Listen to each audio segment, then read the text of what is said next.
코너 노르가즘 정의당 노회찬 원내대표 나오셨습니다. 안녕하십니까? 안녕하십니까? 자, 이슈가 많습니다. 대표님이 좋아할 만한 이슈가 아주 넘쳐나요. 예, 뭐 공장이 좋아할 주문이 많은 거죠. 요거는 저희가 따로 다루진 않았는데 대표님 나오시면 얘기를 잠깐 해볼까 해서 남겨둔 아이템입니다. 그러니까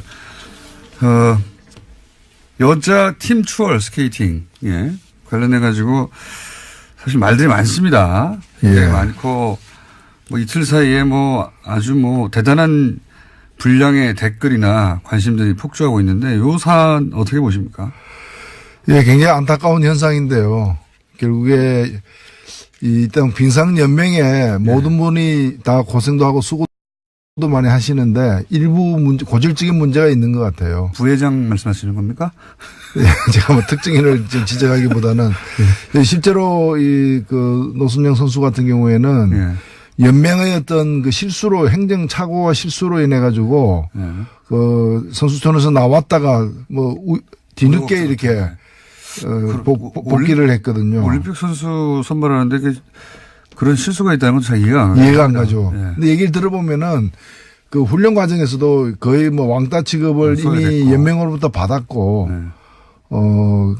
그런 상태에서 이 경기에서도 보면은 함께 뛰었던 선수들이 납득이 갈 수 없는 행동을 우리 같은 사람이 보더라도 팀추월은 마지막 선수의 그 맞습니다. 순위로다가 모든 게 결정되는데 마지막 선수가 40m나 떨어져서 오고 있는데 그걸 몰랐다는 게 이해가 안 가고 저는 받아들이기 힘든 진술인 것 같고요. 뭐 전문가들이 그건 말이 안 된다는 얘기를 많이 했죠. 그러니까 경기를 포기하면서까지 누구를 왕따시킨 거라고 해석할 수밖에 없는 거죠. 지금은 이제 선수 개인에 대해서 이제 비난들이 있는데 물론 뭐 선수도 잘못했죠. 잘못했는데 공통적으로 전문가들이 하는 얘기는 올림픽에서 그렇게 큰데 4년 만에 한 번 있는 큰 데에서의 작전은 선수 개개인이 마음대로 짜는 게 아니다. 이게 공통적인 지적이에요. 결국은. 그러면 그 코치진 위에 어떤 감독 혹은 뭐 그 위에 연맹 뭐 이게 계속 책임 단위가 올라갈 수밖에 없는 거죠 이게. 왜 이렇게 했는가. 이거는 꼭 우리 옛날 이 얘기 중에 그 콩쥐 파치 있잖아요.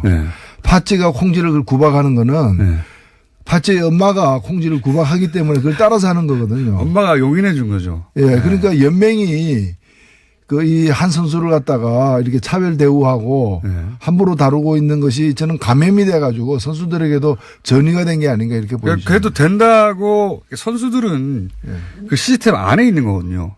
선수 개인이 그 팀이 어떻게 움직일지 혹은 뭐 감독 혹은 뭐 연맹이 어떻게 볼지를 무시하고 할 수가 없잖아요. 경기가 끝난 뒤에 혼자서 이 노순영 선수가 울고 있는데 그게 팥쥐도 가지 않고 새엄마도 가지 않고 외국인 옆집에 있는 외국인 코치가 와서 이렇게 격려하고 달래주는 그 장면이 많은 걸 시사하고 있다고 봅니다.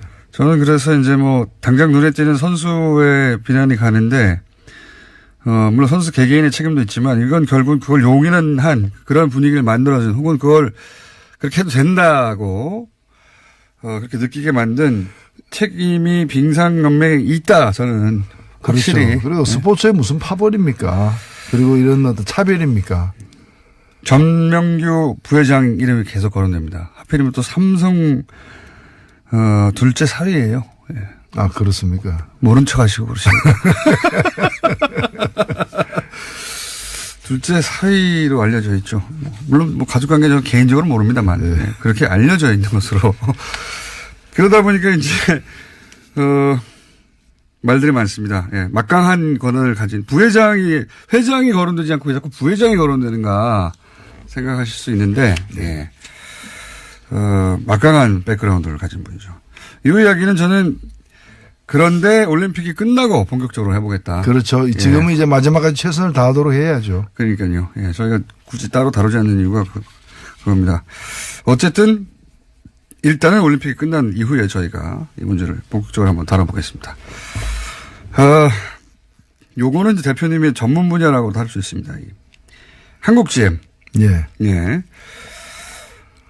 갑자기 2014년부터 2016년 사이에 엄청난 적자를 쌓으면서 그 전에 흑자였는데. 장사가 안 돼서, 우리 간다? 이러고 나오고 있어요. 그러면서 이제 뭐 기종 노조 때문이다, 강성 노조 때문이다, 연봉이 높다, 뭐 이런 이유를 갖다 대고 있습니다. 이거 어떻게 보십니까? 전체적으로. 직접 만나셨죠, 어제? 예, 어제 베리앵글 그 해외 사업 사장인데 만나고 저는 정말 베리앵글이 했습니다. 아, 그렇네요. 베리앵글. 예. 어떻게 이름을 또 그렇게 지어서 찾아왔는지. 이분은 뭐 1월 1일자로 부임한 사람인데 이제 문제를 이제 이 수습하고 해결하는 해결사로 이제 온 거예요. 온 건데 사실은 이 주연 문제는 뭐 귀족 노조, 강성 노조 이 얘기는 말도 안 되는 얘기입니다. 말도 안 되는 핑계죠, 사실은. 예. 정확히 얘기하면 귀족 경영진. 경영진. 예. 강성 경영진 때문에 생긴 문제예요. 경영진들이 또 이 커다란 적자를 만드는데 크게 기여했다면서요. 그게 여기 한국에 한 200명 정도 와가지고 서울 한남동에 공장은 저 부평에 있는데 인천 부평에 있는데 서울 한남동에 고급 주택에 살면서 5억 내지 10억씩 연봉을 챙겨가면서 그러고 있는 거죠. 그뿐만이 아니라 지금 거주 지원비도 뭐 월세가 2천만 원, 3천만 원짜리 살았다. 전쟁 위험 수당까지 받고 있다는 거 아니에요. 무슨 뭐 DMZ 안에 들어가서 일하고 있는 것도 아닌데. 여기서 까먹은 돈이 엄청나다, 일단. 예, 그 다음에 두 번째로는 그 GM 본사가 한국 이 GM에게 투자를 한 게 아니라 대출을 했어요. 이게 뭐 27억 달러. 우리 돈으로 약 3조가 넘는 어떤 돈인데 이걸 고금리로 해가지고 또 이자를 갖다 받아갖고 최근에도 이 경영난에 시달리고 자본 잠식 상태인데도 올해 얼마 안 되는 기간 동안에도 4천억을 갖다가 또 가져갔어요. 그래서 이게 지금 한국 정부에서 문제가 돼가지고 이 한국 GM의 2대 주주는 산업은행입니다. 17%를 현재는 갖고 있는데요. 산업은행에서 작년 말에 이 고금리 문제에 대해서 문제를 제기를 했어요. 잠깐만요. 제가 깜빡 착각했습니다. 전명규 부회장이 삼성이 아니라 김재열 회장이 삼성 사위네요. 헷갈렸습니다. 전명규 씨는 그 체육인이죠. 그렇습니다. 이번에 뭐 또 여러 두 분이 엮여서 계속 청문회 때 많이 나왔는데. 뭐 특정 학교 출신을 비호한다거나 뭐 이런 문제 제기를 많이 받고 있는 분들이죠. 회장이 삼성사회고 부회장은 삼성사회가 아니었네요. 두 분을 헷갈렸습니다. 정정합니다. 어쨌든 삼성이 빙산연맹과 관련은 있습니다.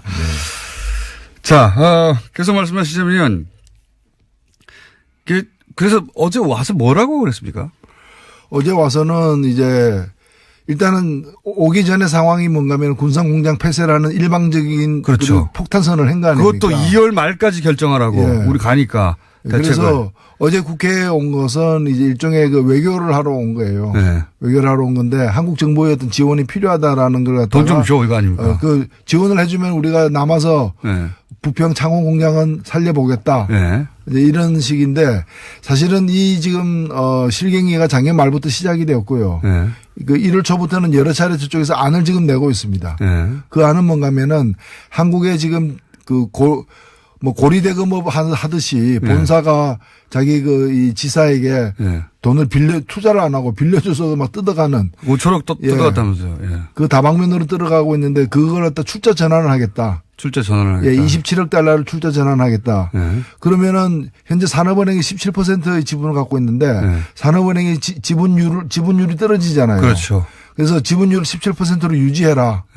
그러려면 산업은행이 돈을 더 투자해야 된다는 거죠. 그렇죠. 계산해 보면은 여기서 한 5천억 정도의 추가 투자를 산업은행에 대한 한국에 대한 추가 투자를 요구를 한 겁니다. 5천억. 자기들은 이미 뜯어간 이자로 뜯어간 사실은 한국지는 줄 필요가 없는 돈을 뜯어갔으면서 그걸 추가로 돈을 드리는 게 아니라 그걸 출자 전환하고 그죠? 출자 전환을 하고 남은 뭐 빚들을 그리고 한국 정부는 산업은행이 사실 한국 정부랑 마찬가지죠. 5천억 더 내놓고 거기에. 그러니까 새 돈을 내놓는 게 아니라 이미 들어와 있는 그렇죠. 돈을 갖다가 이제 그게 앞으로 이자를 안 받아가겠다는 뜻 이외에는 아무 뜻도 아닙니다. 새로운 돈이 들어오는 게 그러니까 아니죠. 투자하는 게 아니고. 그 대신에 이제 자기가 신차 두 종을 배정을 하겠다.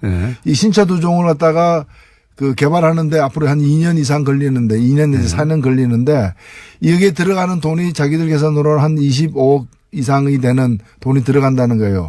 그래서 그에 또 걸맞는 또 추가 투자를 갖다가 산업은행 등이 네. 해달라. 자기들은 돈을 안 내고 산업은행이 돈 예, 내라는 또 겁니다. 세금 지원도 또 해달라. 그래서 이 두 가지를 다 합하면은 추가로 한국 정부가 한국이 1조 원 넘는 1조 원에 해당되는 돈을 갖다가 더 달라. 그겁니다.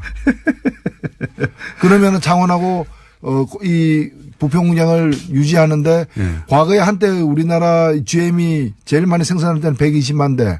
그전에는 2014년까지는 평균 100만 대 연간 생산을 했는데 앞으로 이제 50만 대 수준으로 낮춰가지고 두 공장에서 50만 대 수준의 생산을 계속할 테니까 1조 원 내놔라. 지금 그 베팅을 하고 있는 거죠. 그런 거죠. 뭐 1조 원 내놓고 이렇게 떠나면서는 만약에 떠난 결정을 한다면 돈을 안 줬어 우리가 적자라 써란다고 이제 핑계도 되는 거고요. 그 얘기는 어제 분명히 했습니다. 자기들은 한국에 남고 싶다라고 여러 차례 얘기하면서 계속 적자가 발생할 시에는 자기들이 여기 남는 것은 불가능하다. 마치 이제 떠나는 게 아니라 남는 것이 불가능하다. 남는 것이 불가능하다.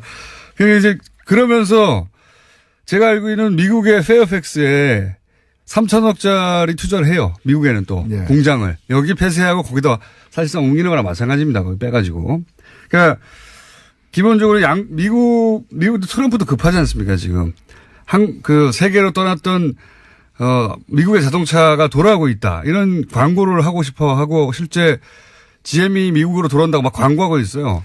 트럼프는. 사실 이거 돌아가는 게 아니거든요. 여기 트럼프가 최근에 트위터에다가 그 한국 군산공장의 폐쇄 소식을 전하면서 이제 GM이 디트로이트로 군산공장이 디트로이트로 돌아오고 있다고 했는데 사실은 이 설비라고 하는 물량이 돌아가는 게 아니에요. 어찌 보면 한국에 있는 그 군산공장에서 생산하던 걸 이제까지 줄여왔는데 글로벌 경영을 하는 GM이 곳곳에서 여러 가지 기술 자기들의 품질의 문제 가격의 문제 때문에 열세를 면치 못하고 있어요. 경영 실패예요. 그것 때문에 자기 사업장이 해외에서 줄어들고 있는데 마치 이것이 줄어들어서 미국으로 오는 것처럼 거짓말을 하는 거죠. 광을 파는 거죠. 광을 팔면서 아마 GM은 거기도 장사를 하고 있을 거예요. 우리가 말씀하신 자체 문제 때문에 돌아가는 건데 트럼프 대통령이 광고할 기회를 주고 대신 미국에서도 세제 혜택이나 뭐 돈을 받겠죠.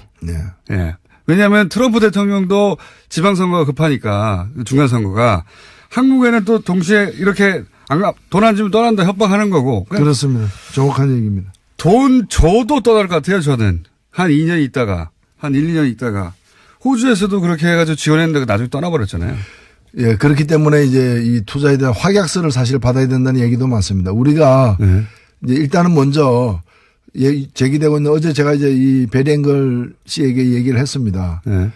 당신들이 국회에 찾아온 거는 환영하는데 군산 공장 폐쇄하기 전에 찾아왔어야 됐다. 그렇죠. 그래가지고 자기들이 어려움이 있다면 이런 어려움이 있는데 같이 해결하자라고 얘기를 했었어야 됐다. 너무 늦었다. 또 두 번째는 뭔가면은 당신들이 여러 의혹이 있다. 어제 그 사람들이 와가지고 노조가 어떻고 이런 얘기 한마디도 안 했어요. 안 통하니까. 안 통하는 거죠. 아니 그 20년 근무해가지고 300만 원 받고 있는데 노조 얘기를 뭐 합니까? 아니 자기 임원들 집값만 월세가 3천만 원이었다는데요. 그러니까요. 그래서 여기 어제 그 와가지고 와온 사람들에게 제가 이거 공동조사단을 만들자. 14단을. 그래서 지금 제기되고 있는 의혹이 뭔가면은 GM 본사 내지 다른 해외 공장에서 만든 부품을 우리나라에 보내가지고 완성차 만드는 부분도 있어요. 이때 부품을 갖다 값을 엄청 올려가지고. 그렇죠. 한국 사업장에서 돈을 더 많이 지불하도록 만드는 거. 한국 GM이 손해를 보게 만들고 있죠. 계속. 그 다음에 연구개발했다고 기술을 갖다 갖고 오면서 그렇죠. 연구개발하는데 든 돈을 부풀려가지고 뜯어내는. 미국에서 개발하고 있는데 개발비는 우리나라에 든다든가. 그렇죠. 그런 것도 있고요. 그것도 부풀려가지고. 그 다음에 이제 고금리 대출. 완전 말이 안 되는 거죠, 진짜 이거. 아니 형제간에 돈 빌려줘 놓고 거기다가 일반인보다 더 많은 이자를 뜯어내는 그런 식인 거죠. 동생이 은행에서 좋은 조건으로 대출받고 있는데 형이 돈을 빌려주고 고금리로 땡겨가는 거예요. 그러니까 아버지가 아들 대학교 등록금을 내면서 그럼 본인이 아버지가 낼 수 있는 거잖아요. 근데 그렇게 안 하고 빌려주는 형식을 취해야 돼. 그다음에 이걸 고금리로 해가지고 은행보다 더 훨씬 비싸게. 더 비싸게 하는. 그래서 악덕 아버지인 거죠. 악덕 아버지. 그래서 이 아들이 내지 않아도 될 돈을 마구 뜯어가면서 아들을 빚 때문에 얹힌 겁니다. 지금 현재. 그래서 제가 이걸 그래서 적자라고. 이 조사를 하는데 노조라거나 다른 주주들, 네. 투자자들도 포함해서 산업은행과 함께 네. 그 한국 GM 경영진과 함께 심사를 하자라고 이제 제안을 했어요. 그랬더니 답변이 뭔가 하면은 산업은행하고 자기들이 네. 이 알았어. 제3자 기관에다가 맡겨서 실사하겠다는 거예요. 그러면서 그 실사할 때 뭐를 실사할 것인지를 산업은행하고 협상하겠다는 거예요. 산업은행도 그래서 산업은행이 자세를 똑바로 갖춰야 돼요. 과거에 롤스타나 이렇게 먹튀들 사건들 보면 그쪽 이제 외국 자본만의 문제가 아니라 그 외국 자본이 요구하는 것을 받아주고 거기 보조를 맞춰주고 이익을 공유하거나 하는 소위 검은 머리 외국인들이 있었거든요.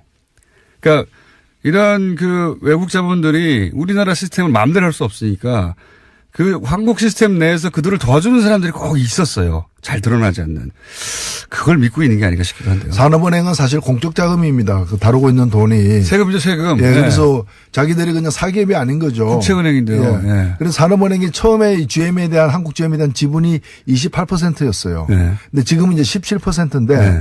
초기에 28%이 시절에는 산업은행의 동의 없이 제2대 주주의 동의 없이 어떠한 사업장도 폐쇄를 못하게 돼 있었어요. 그렇죠. 자산 매각도 안 되고. 예, 근데 지금은 그게 가능하게 돼 있는데 그렇더라도 2대 주주인데 예. 군산공장을 갖다가 문 닫겠다고 하는데 산업은행이 반대표 안 던졌다는 거죠. 기권했다는 거예요. 예, 그러니까 기권했다는 저는 건데 산업은행 사실상 동의했다고 볼 수밖에 없죠. 지난 15년간 한국 GM에 소위 이제 미국 경영진들이 뭔가 구워 삶아 놓은 게 아닌가 특정 담당자들이나 특정 그래서 검은 머리 외국인들이 어딘가에 있는 거 아닌가 싶은 의혹이 계속 듭니다. 이렇게 자신있게 배짱을 가지고 튀긴다는 게, 2대 주주가 어떻게 나올 줄 모른다고 치면, 이거 곤란한 거 아닙니까? 그렇죠. 네. 그래서 산업은행도 다급하니까 이 회사 자체가 지금 무너지는 상황이고 무너진다기보다 이게 노조가 돈을 많이 요구해서 무너지는 것이 아니라 노조는 파업 안 할 테니까. 그러니까요. 노조는 떠나지 말라고 하고 있는 거예요. 떠나지 마라. 모든 조건을 받아들이겠다. 네. 임금 동결하겠다. 뭐 하겠다. 벌써 2014년부터 그걸 했어요. 네. 근데 계속해서 물량을 줄이고 경영 실패, 기술 개발 실패 등을 통해서 물량을 갖다가 적자 3조 뭐. 줄여나가면서 회사가 위험해지니까 작년부터 산업은행도 다급해서 이제 여러 가지 요구를 하기 시작했는데 최근까지 이르도록 저는 산업은행과 그다음에 산자부 등 어떤 우리나라 그 라인들이 계속해서 이제 GM 본사에서까지 날라와가지고 이 사람이 지금 베리앵글이 일주일에 한 번씩 일을 초부터 왔다 그래요, 한국에. 네. 본인 말로는 일주일에 한 번씩 와가지고 여러 안을 던졌습니다. 네. 여러 던데 이걸 갖다가 속으로 끙끙 앓으면서 지고서 어쩔 줄 몰라 하면서 이 2달이 지난 겁니다, 지금까지. 네. 그리고 이상합니다. 갑자기 뒤통수 맞듯이 군산공장 폐쇄라는 일방적 결정을 얻어맞은 거죠. 뭐, 산업은행에 계신 분이나 혹은 산자부 쪽에서 억울할 수도 있는데 그런 의혹을 가질 만한 과거의 역사가 있거든요. 그러니까 우려를 할 수밖에 없는 거예요. 누군지는 모르겠는데 혹은 뭐 아예 없을 수도 있지만 그러지 않고서야 이게 왜 이렇게 됐는가 하는 의혹을 가질 수 있는 거죠, 사실. 그래서 일단은 협상을 할 수밖에 없는데 정부가 좀 원칙적인 자세로 임해야 된다고 봅니다. 저는 떠난다는 걸 전제하고 떠났을 상황까지도 대비하는 시나리오가 꼭 있어야 된다고 봐요. 당연합니다. 그래서 네. 사실 그게 과거에 보면은 예. 프랑스 같은 경우에도 프랑스의 대표적인 자동차 회사가 르노지 않습니까? 르노가 쓰러질 때 국부 유수를 막기 위해서 국영 르노, 르노를 일시적으로 인수를 했어요. 인수를 했다가 정상화시킨 뒤에 다시 민영화시키기도 했는데 만일에 떠나려면 호주처럼 그래 떠나라. 그러니까요. 떠나라 그러면 우리가 이 공장을 갖다 인수해가지고 다른 어떤 자동차 생산 기지로 만들겠다는 식으로. 호주에서는 결국은 협상 결렬을 하고 떠나고 전기 자동차 만드는 전기 자동차 만들었죠. 최근의 일입니다. 바꾼 거거든요. 예. 근데 호주는 그러기 전에 계속해서 호주 정부가 돈을 대주면서 뜯길 만큼 뜯긴 뒤에 당했어요. 호주는 사실은 그렇게 전환이 된 거죠. 이게 다른 나라에서 성공 모델을 다시 한국에 적용하는 거거든요. 여러 나라에서 지금 이 짓을 하고 있어요. GM이 돌아가면서. 각국 당국은 사실 갑자기 대량의 실업 문제가 생기고 하니까 뻔히 알면서도 조금 더 잡아두고 하면서 그 사이 대책을 세우거나 마음을 돌려보려고 하는 거거든요. 사실 볼모로 잡힌 면이 있어요. 일자리 때문에. 맞습니다. 근데 호주처럼 말이 통하는 나라도 안 봐주지 않습니까? 자기들 뿌리가 같은데 안 봐줘요. 안 봐주고 가는데 우리가 무슨 대단한 인연이 있다고. 그렇기 때문에 저는 이 GM을 다루기 위해서 협상은 해야 되는데 우리도 당근과 채찍을 다 들고 해야 되는 것이고 맞습니다. 그리고 지렛대가 있어야 되기 때문에 그것이 그 경영 악화의 원인이 뭔지에 대해서 그러니까요. 같이 실사를 하자. 그리고 그 한국 GM에 우리가 물을 수 있는 책임이 있는가 법적으로도 네. 굉장히 강력하게 연구해 봐야 된다고 봅니다. 한국 GM이 물론 이미 걔네들의 어떤 변호사를 통해서 왜냐하면 오랫동안 진행된 계획이니까요. 다른 나라에서 빠져나올 때 법률 검토를 다 하고 나왔듯이 여기도 법률 검토를 많이 돼 있겠지만 우리도 최고의 그 법률진을 투입해 가지고 GM의 책임을 물 수 있는 게 뭔지 GM이 그냥 떠나면 안 되는 방식 어떤 뭐 문제점을 막 찾아야 된다고 봅니다. 저는 거기 돈을 한국에서 뜯어갈 때 문제점이라든가 그건 사실 굉장히 많습니다. 이제까지 국회에서도 그 네. 부분과 부분과 관련해 가지고 GM 한국 사장, 예. 가스M 사장을 갖다가 증인으로 작년 국감에서도 예. 채택하려고 했던 이유가 바로 그 문제예요. 예. 근데 그때 일부 언론들이 열심히 하는 기업들을 왜 국감에 불러 세우냐. 그 언론들도 조사해야 되고요, 다시. 이것도 오랫동안 우리나라에서 들어왔다가 빠져나가는 해외 자본들이 해왔던 패턴이 있고 그때마다 그런 해외 자본들을 도와준 국내 세력이 있는데 이번에 아주 제대로 밝혀내야 된다. 그렇죠. 이게 지금 사실 전형적인 먹튀에 해당됩니다. 전형적이죠. 네, 먹고 튀는데 그냥 튀지 않고 먹고 이제 튀어야 될 상황에 밥상 한 번 더 차려달라. 그렇죠. 마저 먹겠다. 예. 한 번 더 먹겠다. 이제 그런 그렇죠. 기세로 지금 덤벼들고 있는 측면이 있습니다. 내가 떠나면 니네 어렵잖아. 좀 더 줘, 뭐라도. 그래서 요거 먹으면은 안 떠날 거야. 그럼 안 떠난다니까. 그래 놓고 좀 이따가 너무 어려워져서 이만 저는 갑니다. 그러고 확 가버리죠. 네, 호주에서 그랬으니까 이제 여기서도 할 수가 있죠. 그래서 우리 정부도 사실 그게 모르는 게 아닐 텐데도 이게 이제 무슨 실업 대책이나 뭐 후발 이 대응 대책을 세우고 나서 뭘 협상을 해야 되는데 그런 시간을 안 주려고 2월 말까지 하라고 하는 거죠, 지금. 네. 예. 그래서 이제 정부가 여기 막 딸려가면서 그래 일단 돈 줄 테니까 가만히 있어. 남아줘. 이런 태도로는 이거 해결이 안 된다고. 돈 뜯기고 또 도망간다. 예. 그리고 2월 말까지면 기존에 자기들 빌려준 돈의 상당 부분을 또 갚아야 되는 만기이기도 합니다. 그러니까요. 예, 딱 맞춰가지고. 그러니까 이제 자기들도 차마 그렇게 하기에는 속보이니까. 속보이니까 이제 2월 말까지 같이 처리하자라고 이제 하는 거죠. 이 GM 건을 GM 편을 드는 만약에 언론이 있으면은 주시하십시오. 이건 말이 안 되는 거거든요. 이건 보수나 진보를 떠나서 완전 먹튀예요. 그리고 그렇죠. 우리나라가 최초가 아니라 그런 연구 사례가 너무 많이 있어요. 해외에서. 똑같은 패턴이에요. 여기서 GM을 편든다든가 눈여겨봐야 됩니다. 글로벌 호구가 되겠다는 거죠. 단순히 호구가 되겠다는 게 아니라 뭔가 이해관계가 연결돼 있다든가 그렇지 않은 곳에 그럴 수 없는 거거든요. 여기 대해서 갑자기 이런 말도 합니다. 보수 진영에서는 거 봐라. 이게 이제 그동안 뭐 했냐. 이건 진짜 말이 안 된다고 보고. 그동안 뭐 했냐는 박근혜 전 대통령 시절에 대부분 일어나는 일들이에요. 이 적자가. 그 말은 말이 안 되는데, 이런 얘기 하지 않습니까? 이런 식의 뭐 GM 경우도 포함하여 미국 쪽에서 오늘 계속 통상 압박이 있지 않습니까? 네. 이게 이제 동맹, 예? 트럼프가 통상에서는 동맹 없다, 무역에서는 동맹 없다고 하는데 그 이유를 우리 보수에서는 우리가 미국하고 북한 문제 보조를 잘 못 맞춰가지고 지금 미국이 심통이 나서 그런다는 식으로 공격하거든요. 이 공격은 들어보셨어요? 그렇기 때문에 우리가 이거 정경을 분리해가지고 정치는 안보, 외교 안보는 외교 안보고 네. 그다음에 경제는 경제대로 풀겠다. 네. 그 얘기는 뭔가 하면 외교 안보상 동맹이지만 네. 경제에서는 우리를 동맹 취급 안 하고 있으니까. 그렇죠. 안 한다고 했으니까. 안 하고 있으니까 우리도 그러면은 같은 방식으로 대하겠다. 그렇죠. 그렇게 나오고 있는 건데. 그리고 잘하는 거예요. 네.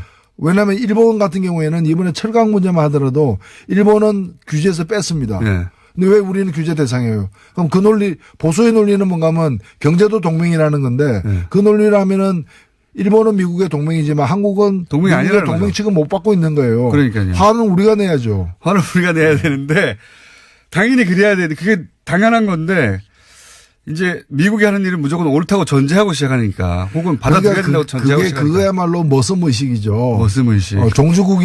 종주국이 하는데 하에 따라서 해야지 왜 고개를 빳빳이 쳐드느냐 이 얘기죠. 아니, 저 정주국에서, 통상은 동맹 아니니까 일단 제대로 싸워보자고 이렇게 나오는데, 아닙니다. 우리는 동맹입니다. 원하시는 대로 하십시오. 이거밖에 없잖아요. 그렇죠. 보수의 선택은. 그러니까 지금 정부가 잘못해가지고 승질이 나니까 동맹 아니라고 하는 거다. 이런 식으로 대응하는. 말도 안 그러니까 되는 저는 소리인데. 홍준표 대표 뭐 하는지 모르겠어요. 이럴 때 미국 가야 되는 거예요. 이럴 때 야당답게 미국 가가지고 여당은 그 국가 간의 관계가 있기 때문에 함부로 못하는 얘기를 여기서 해야 되는 거예요. 당신들 동맹인데 왜 이러느냐. 그러니까요. 일본은 철강 봐주고 왜 우리는 철강에 대해서 혹독한 과세를 하려고 그러느냐. 국고랑 동맹을 계속 지켜왔는데. 네. 예? 그 얘기를 해야지 그냥 가서 뭐 한핵 줍시오 이런 핵국을 할 게 아니라는 거죠. 한핵 줍시오. 저는 이 보수의 논리가 말도 안 된다고 생각하는데 이걸 은밀히 했으면 또 모르겠어요. 대놓고 말하잖아요. 동맹 아니라고 경제에서는. 통상은 동맹 아니라고 대통령 입으로 계속 말하는데 여러 나라에 대해서 우리나라를 포함해서. 그런데 우리가 동맹인데 어떻게 똑같이 상대할 수 있느냐 대응할 수 있느냐 이게 말이 됩니까? 이게 뭐 대한민국이 미국을 먹여 살리기 위해서 존재하는 것처럼 얘기를 해서는 안 되죠. 자, 마지막 이야기 하나만 해볼까요? 서울시장 선거 어떻게 될 것 같으십니까? 안철수 대표 출마할까요? 안철수 대표 출마하면 노회찬 대표 출마합니까? 1대1로 하면 이기죠, 제가. 꼭 그걸 제가 뭐 얘기해야 합니까? 그럼 안철수 대표는 저기 자유한국당 후보하고 뭐 단일화하거나 연대하고 또 노회찬 대표는 박원순 서울시장하고 시장님 물러서시죠. 제가 하겠습니다. 이렇게 돼야 딜이 되는 거 아닙니까? 1대1 하면. 아니요, 뭐 1대1로 하면 누가 나가도 이기겠죠. 웬만하면 이긴다고 봅니다. 혹시 나가실 계획은 있으십니까? 예? 나가실 계획은 있으십니까? 1대1이 되면요.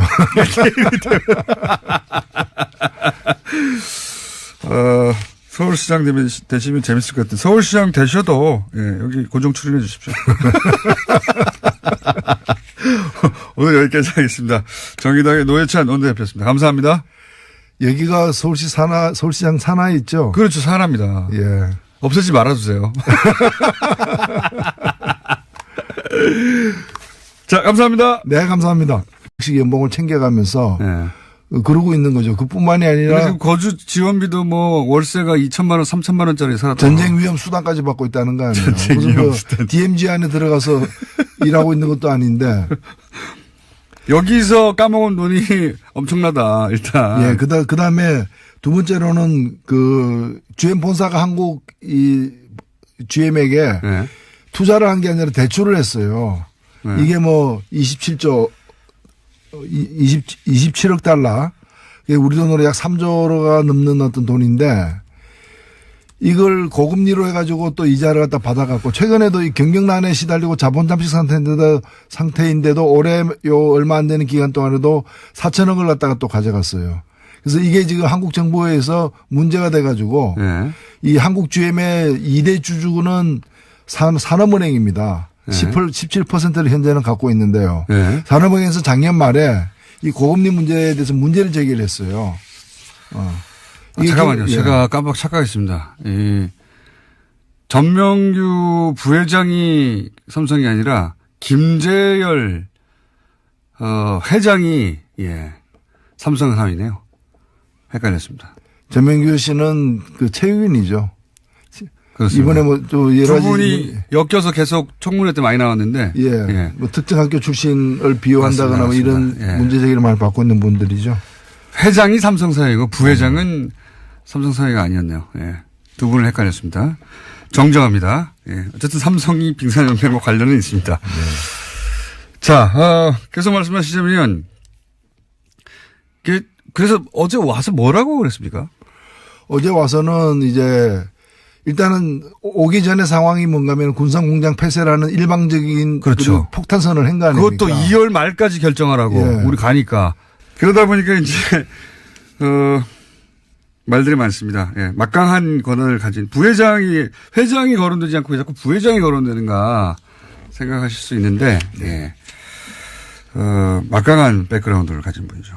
이 이야기는 저는 그런데 올림픽이 끝나고 본격적으로 해보겠다. 그렇죠. 지금은 이제 마지막까지 최선을 다하도록 해야죠. 그러니까요. 예, 저희가 굳이 따로 다루지 않는 이유가 그겁니다.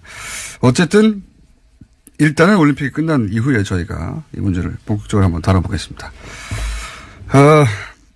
요거는 이제 대표님의 전문 분야라고 다룰 수 있습니다. 한국 GM. 예. 예. 갑자기 2014년부터 2016년 사이에 엄청난 적자를 쌓으면서 그 전에 흑자였는데. 예. 장사가 안 돼서, 예. 우리 간다? 이러고 나오고 있어요. 예. 그러면서 이제 뭐, 기종 노조 때문이다, 강속 노조 때문이다, 연봉이 높다, 뭐 이런 이유를 갖다 대고 있습니다. 이거 어떻게 보십니까? 전체적으로? 직접 만나셨죠, 어제? 예, 어제 베리앵글 그 해외 사업 사장인데, 예. 만나고 저는 정말 베리앵글이 했습니다. 아, 그렇네요. 베리앵글. 예. 어떻게 이름을 또 그렇게 지어서 찾아왔는지. 네.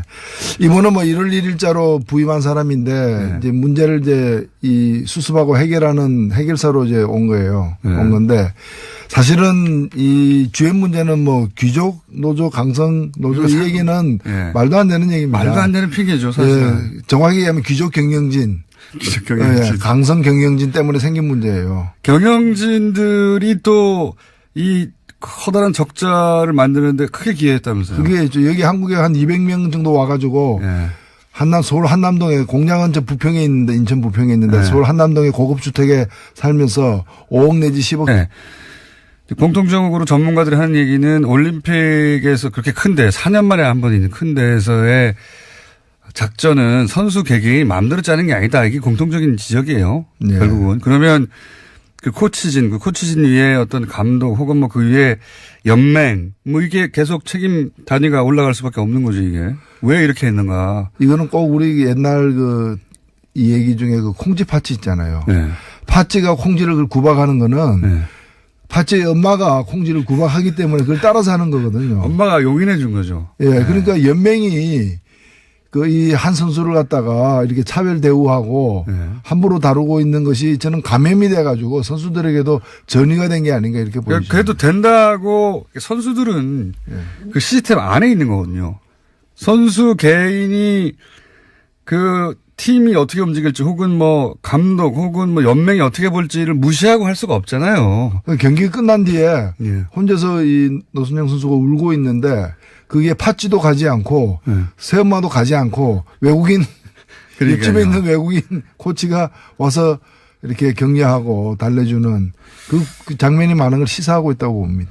저는 그래서 이제 뭐 당장 눈에 띄는 선수의 비난이 가는데 물론 선수 개개인의 책임도 있지만 이건 결국 그걸 용인은 한 그런 분위기를 만들어준 혹은 그걸 그렇게 해도 된다고 그렇게 느끼게 만든 책임이 빙상연맹에 있다. 저는 확실히. 그렇죠. 그리고 스포츠에 무슨 파벌입니까?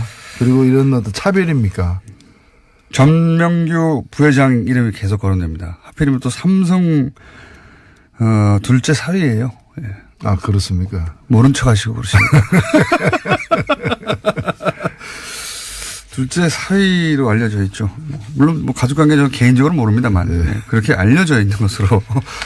그래서 어제 국회에 온 것은 이제 일종의 그 외교를 하러 온 거예요. 네. 외교를 하러 온 건데 한국 정부의 어떤 지원이 필요하다라는 걸 갖다가 돈 좀 줘 이거 아닙니까? 그 지원을 해주면 우리가 남아서 네. 부평 창원 공장은 살려보겠다. 네. 이제 이런 식인데 사실은 이 지금 실갱이가 작년 말부터 시작이 되었고요. 네. 그 1월 초부터는 여러 차례 저쪽에서 안을 지금 내고 있습니다. 네. 그 안은 뭔가면은 한국에 지금 뭐 고리대금업 하듯이 본사가 자기 이 지사에게 돈을 투자를 안 하고 빌려줘서 막 뜯어가는. 5천억 뜯어갔다면서요. 예. 그 다방면으로 들어가고 있는데 그걸 갖다 출자 전환을 하겠다. 출자 전환을 하겠다. 예, 27억 달러를 출자 전환하겠다. 그러면은 현재 산업은행이 17%의 지분을 갖고 있는데 산업은행이 지분율이 떨어지잖아요. 그렇죠. 그래서 지분율을 17%로 유지해라. 그러려면 산업은행이 돈을 더 투자해야 된다는 거죠. 그렇죠. 계산해 보면은 여기서 한 5천억 정도의 추가 투자를 산업은행에 대한 한국에 대한 추가 투자를 요구를 한 겁니다. 5천억. 자기들은 이미 뜯어간 이자로 뜯어간 사실은 한국지점 줄 필요가 없는 돈을 뜯어갔으면서 그걸 추가로 돈을 드리는 게 아니라 그걸 출자 전환하고, 예. 그죠? 출자 전환을 하고 남은 뭐 빚들을 그리고 한국 정부는 산업은행이 사실 한국 정부랑 마찬가지죠. 5천억 더 내놓고 거기에. 그러니까 새 돈을 내놓는 게 아니라 이미 들어와 있는 그렇죠. 돈을 네. 갖다가 이제 그게 앞으로 이자를 안 받아가겠다는 뜻 이외에는 아무 뜻도 아닙니다. 새로운 돈이 들어오는 게 그러니까 아니죠. 투자하는 게 아니고. 네. 그 대신에 이제 자기가 신차 두 종을 배정을 하겠다. 네. 이 신차 두 종을 갖다가 그 개발하는데 앞으로 한 2년 이상 걸리는데 2년 내지 4년 걸리는데 여기에 들어가는 돈이 자기들 계산으로 한 25억 이상이 되는 돈이 들어간다는 거예요. 네. 그래서 그에 또 걸맞는 또 추가 투자를 갖다가 산업은행 등이 네. 해달라. 자기들은 돈을 안 내고 산업은행이 돈 예, 내라는 또 겁니다. 세금 지원도 네. 더 해달라. 그래서 이 두 가지를 다 합하면은 추가로 한국. 코너 노르가즘 정의당 노회찬 원내대표 나오셨습니다. 안녕하십니까? 안녕하십니까? 자, 이슈가 많습니다. 대표님이 좋아할 만한 이슈가 아주 넘쳐나요. 예, 뭐 공장이 좋아할 뭐 주문이 많은 거죠. 요거는 저희가 따로 다루진 않았는데 대표님 나오시면 얘기를 잠깐 해볼까 해서 남겨둔 아이템입니다. 그러니까 여자 팀 추월 스케이팅 예, 관련해 가지고 사실 말들이 많습니다. 예. 많고 뭐 이틀 사이에 뭐 아주 뭐 대단한 분량의 댓글이나 관심들이 폭주하고 있는데 요 사안 어떻게 보십니까? 예, 굉장히 안타까운 현상인데요. 결국에 일단 빙상연맹에 모든 분이 다 고생도 하고 수고도 많이 하시는데 일부 문제, 고질적인 문제가 있는 것 같아요. 부회장 말씀하시는 겁니까?